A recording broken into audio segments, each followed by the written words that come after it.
आम्ही सर्व विद्यार्थी रामचंद्र म्हात्रे विद्यालय junior college of arts science and commerce इथे इयत्ता 12वी विज्ञान शाखेमध्ये शिकत आहोत.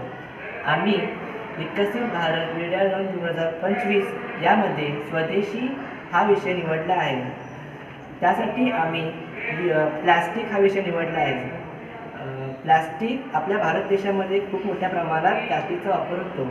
हा प्लास्टिक मातीमध्ये लगेच विघटित होत नाही, तसेच इतर प्राण्यांनाही याचा खूप मोठा धोका होतो.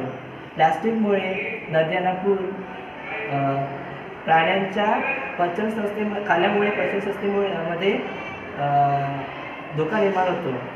त्याच्यामुळे हा प्लास्टिक विघटित करणे खूप आवश्यक आहे. म्हणून आम्ही असा प्लास्टिक बनवला आहे की तो मातीमध्ये लगेच विघटित होतो आणि पर्यावरणासाठी कुठलाही धोका निर्माण होत नाही. त्यासाठी आम्ही मक्याचा वापर केला आहे. आपल्या भारत देशामध्ये मक्याचे खूप मोठ्या प्रमाणात उत्पादन होते.